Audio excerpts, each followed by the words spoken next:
Los niños son el presente y el futuro de la humanidad, pero durante siglos sus derechos no fueron reconocidos ni respetados.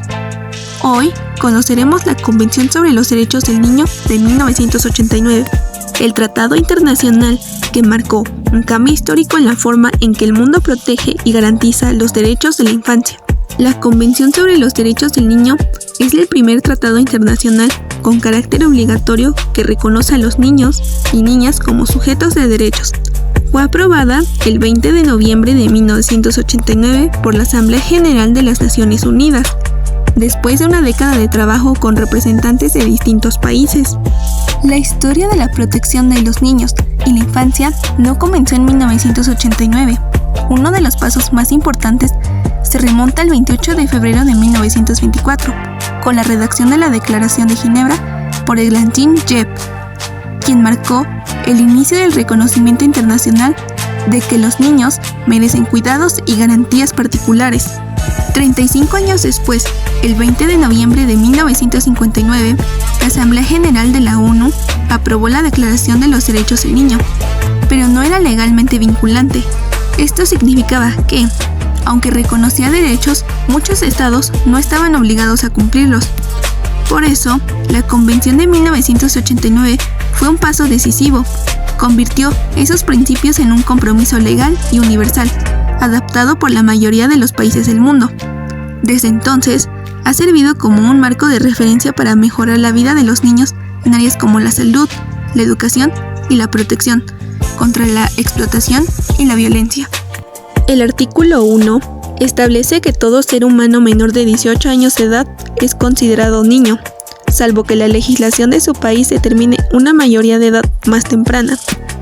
Esto significa que todos los menores de 18 años tienen derecho a la protección integral que establece la Convención, reconociendo sus necesidades y derechos durante su proceso de crecimiento. El artículo 2 es uno de los más importantes porque garantiza la no discriminación. Esto significa que los estados deben aplicar todos los derechos de la Convención a cada niño y niña sin importar su raza, color, sexo, idioma, religión, situación económica, origen social, nacionalidad, discapacidad o las condiciones de sus padres o tutores legales. Además, obliga a los estados a proteger a los niños contra cualquier forma de discriminación o castigo, incluso por las opiniones, creencias o actividades de sus familias, haciendo que todos los niños y niñas sean iguales en dignidad y derechos. Todas las decisiones sobre los niños deben basarse en su interés superior. Los estados deben asegurarles protección y cuidado, y que las instituciones cumplan normas de seguridad y bienestar. Los estados deben adoptar medidas legales y administrativas para garantizar los derechos de los niños, usando al máximo sus recursos. Se deben respetar los deberes y responsabilidades de los padres, la familia o tutores, para orientar al niño según sus capacidades en el ejercicio de sus derechos. Artículo 6. Todo niño tiene derecho a la vida, y el Estado debe garantizar en lo posible su supervivencia y desarrollo. Artículos de la Convención sobre los Derechos de los Niños, del 11 al 14.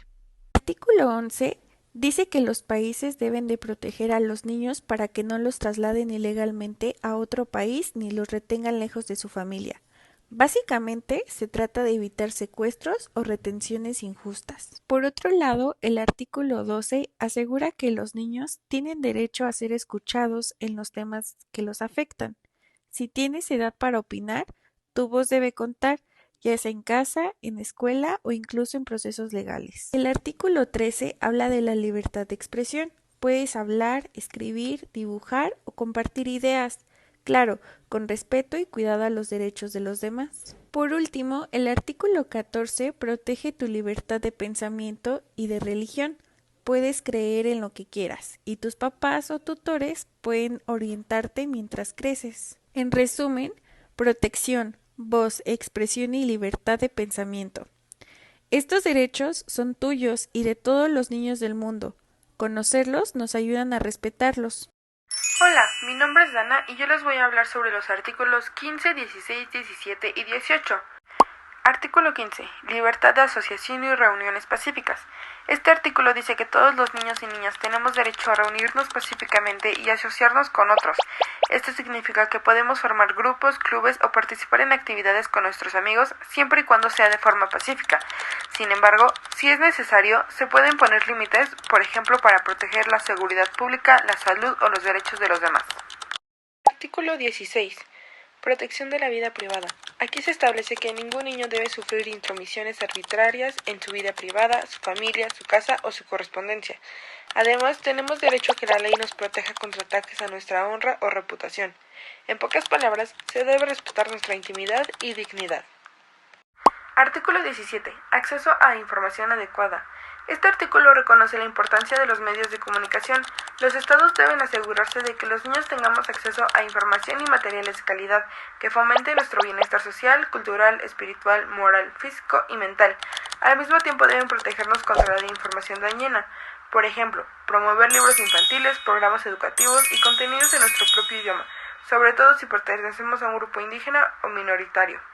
Artículo 18. Responsabilidad de los padres y apoyo del Estado. Este artículo recuerda que la crianza y el desarrollo de los niños es responsabilidad principal de los padres o tutores legales. El Estado debe apoyarles para que puedan cumplir esa tarea y también crear servicios de cuidado infantil para que los niños y niñas estén protegidos cuando sus padres trabajan.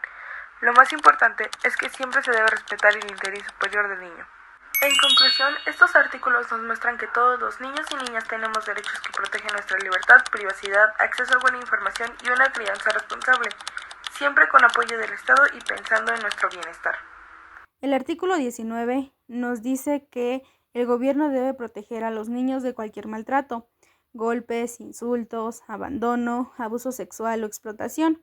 Tiene que haber leyes y programas para prevenir, detectar y castigar estos casos, y también ayudar a los niños que ya sufrieron violencia. Uno de los ejemplos es los semáforos en las calles o normalmente en lugares céntricos donde transita más gente hay niños vendiendo dulces o pidiendo monedas para sustentarse, ya que pues por distintas situaciones estos niños no dependen de alguien o de un adulto. Y justamente aquí es donde el gobierno debe de actuar y pues cumplir con las leyes que protegen a estos niños. Otro ejemplo es la educación de actualmente y la de antes. Antes los maestros podían pegar y castigar a los niños sin ningún problema, pues los padres pedían que así educaran a sus hijos. Ahora, si es un caso contrario, por ejemplo, una escuela reporta a un maestro que golpea a un alumno, pues es todo lo contrario. Deben de sancionar y castigar a ese maestro, que en este caso es un maestro, castigarlo, porque con el paso del tiempo, pues las leyes fueron cambiando y ahora las leyes cuidan y protegen a la integridad de los niños. El artículo 20 nos dice que si un niño no puede vivir con su familia porque es peligroso o no lo cuidan, el gobierno debe darle un lugar seguro, hogar temporal, casa acogida o familia sustituida, respetando su cultura y lengua. Hay muchos casos donde los niños no pueden estar con su familia con la que crecieron desde muy pequeños porque corren peligro o por distintas razones, pero no deben estar en esa familia. Y en muchos casos el DIF es el que los recoge y los lleva a una casa hogar mientras se encuentran a familiares que lo cuiden. ¿Qué pasa cuando esto no se cumple? Hay casos en los que los niños quedan en lugares inseguros o pasan mucho tiempo sin encontrar una familia. El artículo 21 nos dice que la adopción solo puede hacerse si es lo mejor para el niño y con la autorización de las autoridades. Los padres biológicos deben dar su consentimiento informado y si es adopción internacional, los países deben asegurarse de que sea legal y sin dinero de por medio. Por ejemplo, una pareja adopta solo después de que un juez confirma que el niño estará bien cuidado. Otro ejemplo es que en adopciones internacionales los países se coordinan para que el niño mantenga sus derechos. ¿Y qué pasa cuando esto no se cumple? A veces se dan adopciones ilegales o se paga dinero por un niño, lo cual va en contra de la ley. Artículo 22.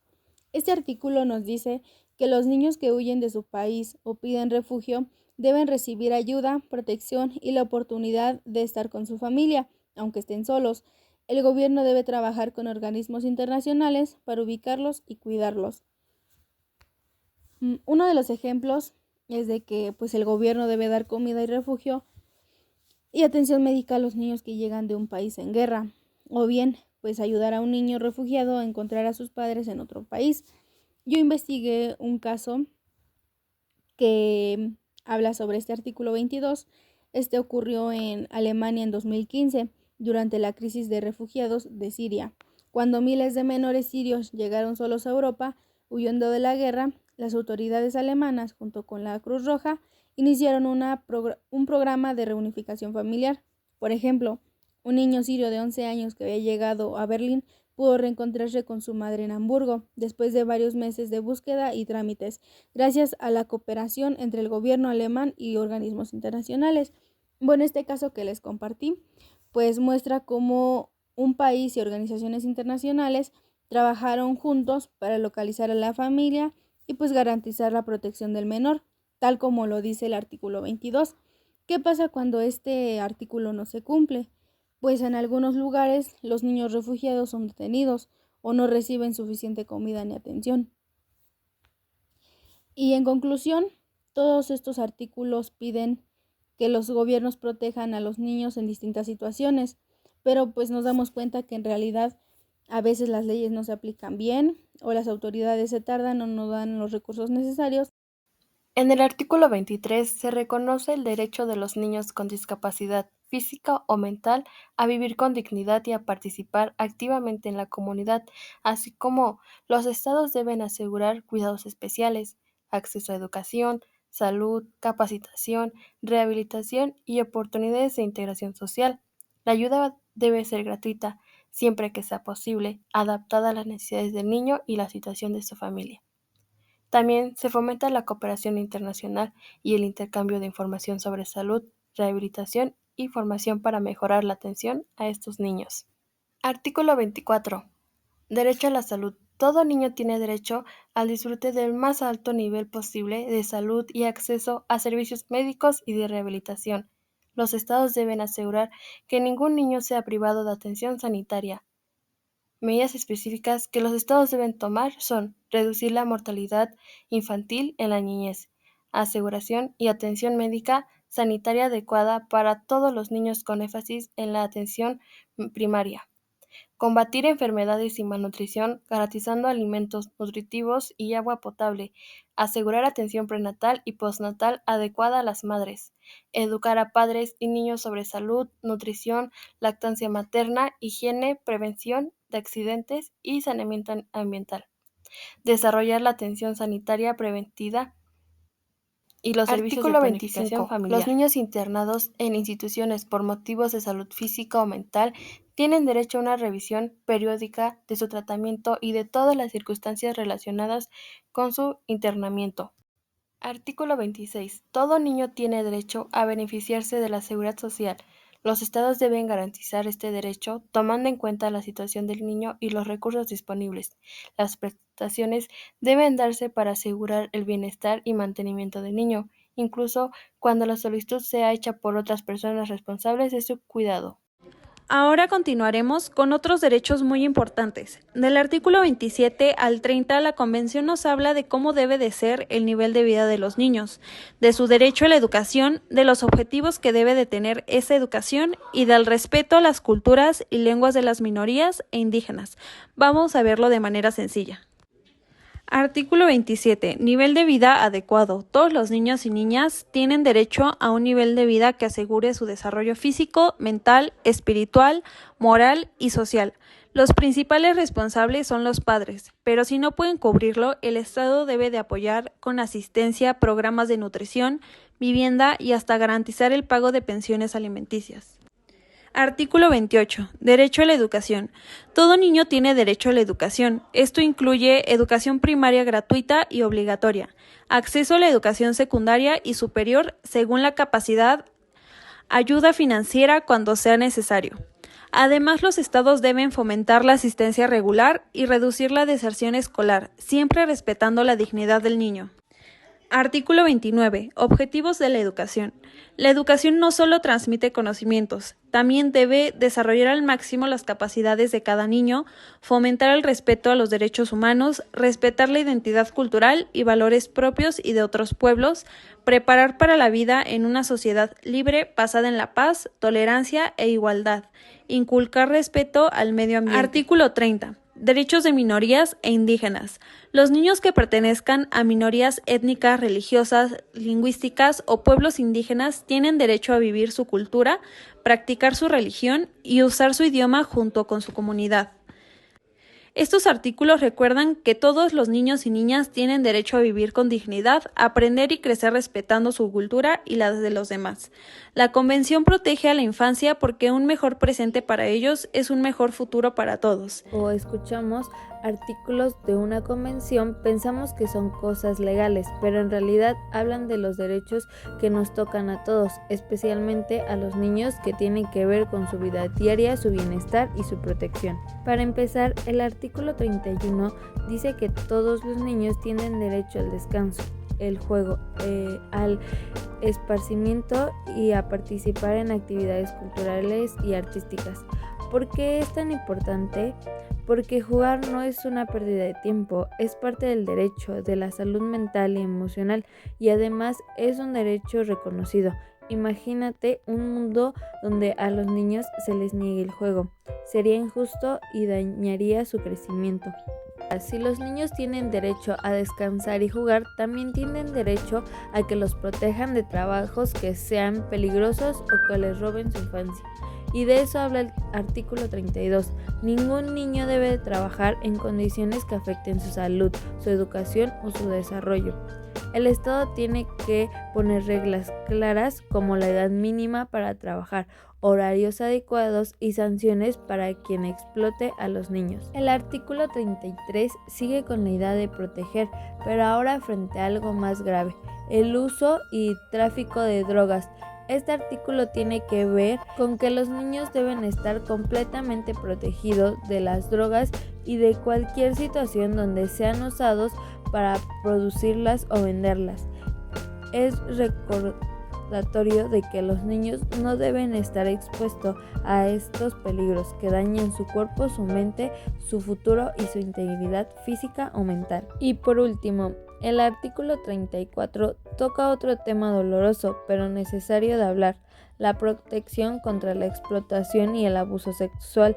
Aquí se establece que los estados deben impedir que los niños sean víctimas de prostitución, pornografía o cualquier forma de explotación sexual. Este artículo nos recuerda que los niños deben crecer en entornos seguros, libres de violencia y de abuso.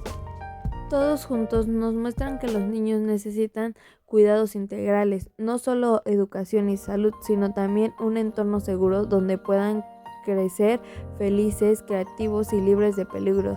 Y ahí está el compromiso de los estados, pero también de toda la sociedad, porque proteger a los niños es proteger el futuro.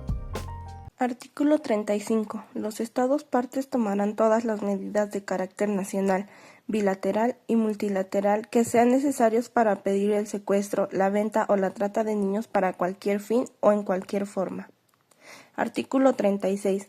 Los estados partes protegerán al niño contra todas las demás formas de explotación que sean perjudiciales para cualquier aspecto de su bienestar. Artículo 37. Este nos dice que ningún niño será sometido a la tortura, a penas o tratos crueles, inhumanos o desagrantes, a la pena capital, a la prisión perpetua y a la detención o encarcelación ilegales o arbitrarias.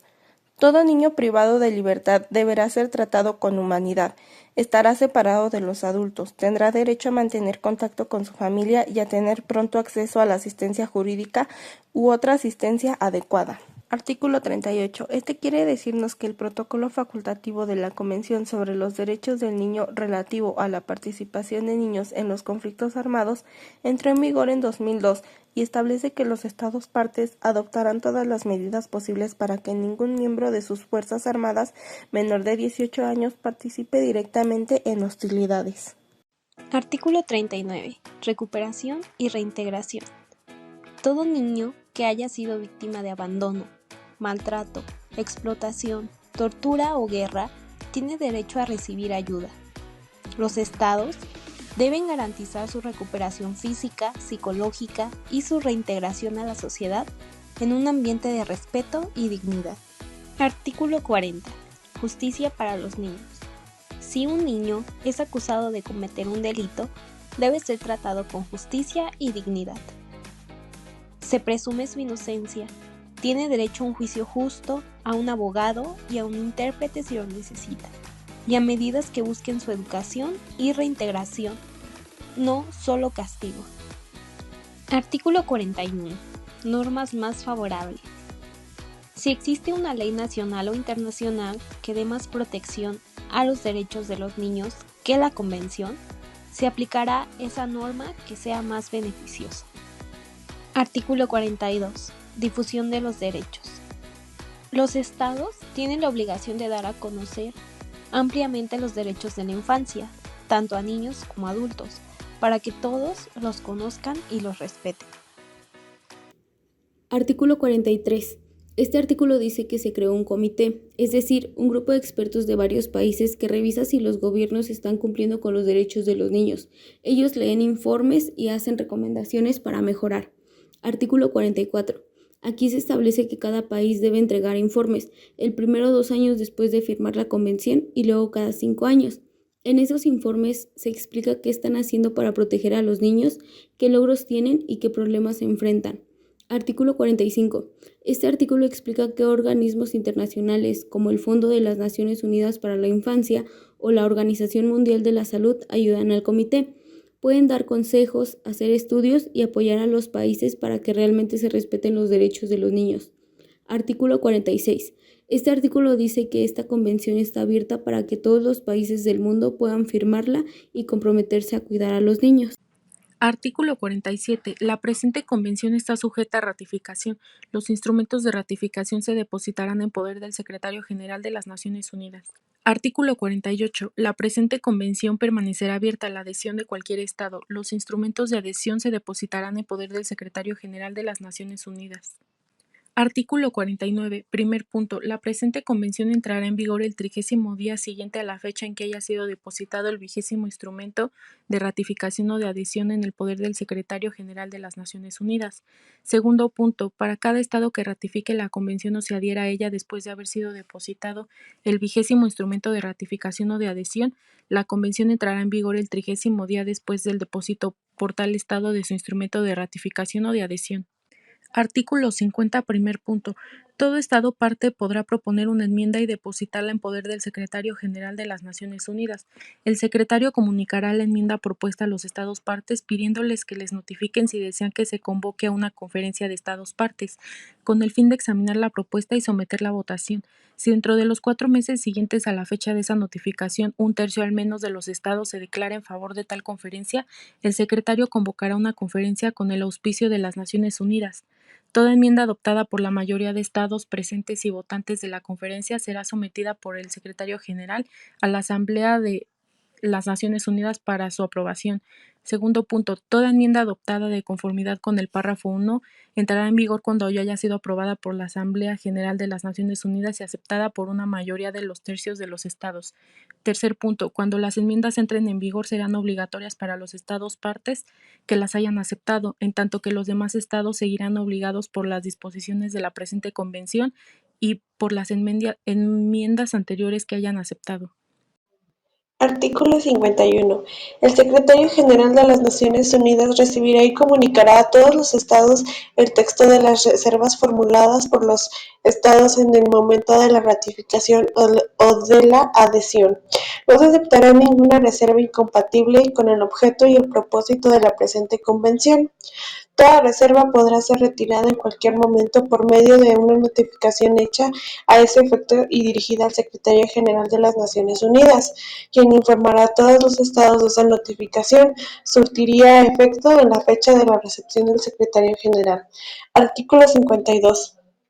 Todo Estado parte podrá denunciar la presente convención mediante la notificación hecha por escrito al Secretario General de las Naciones Unidas. La denuncia surtirá efecto un año después de la fecha en que la notificación haya sido recibida por el Secretario General.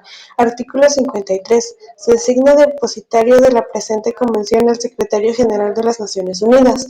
Artículo 54. El original de la presente convención, cuyos textos en árabe, chino, español, francés, inglés y ruso son igualmente auténticos, se depositará en poder del Secretario General de las Naciones Unidas. En conclusión, la Convención sobre los Derechos del Niño es básicamente un gran acuerdo mundial donde se reconoce que todos los niños y niñas tienen los mismos derechos, sin importar dónde nacieron, su situación económica o familiar. Nos recuerda que la infancia no solo es una etapa de la vida, sino un momento en el que se debe garantizar salud, educación, protección, juego, identidad y sobre todo el derecho a crecer con dignidad y en un ambiente seguro. El texto recalca que la familia es el primer espacio donde los niños deben sentirse cuidados y apoyados, pero también deja claro que el Estado tiene la obligación de garantizar sus derechos cuando la familia no puede hacerlo. Además, plantea que la voz de los niños debe ser escuchada y tomada en cuenta, porque ellos también son protagonistas de su presente y futuro. Aunque desde 1989 se han logrado muchos avances en materia de salud, educación y protección infantil, todavía hay retos enormes. La pobreza, la violencia, la explotación y los conflictos armados siguen afectando a millones de niños en el mundo. Por eso la Convención no es solo un documento legal, sino un compromiso que llama a gobiernos, familias y a toda la sociedad a trabajar juntos para que ningún niño se quede atrás. Esta convención nos recuerda que los niños no son el futuro, son el presente y lo que hagamos hoy por ellos marcará el rumbo de la humanidad entera.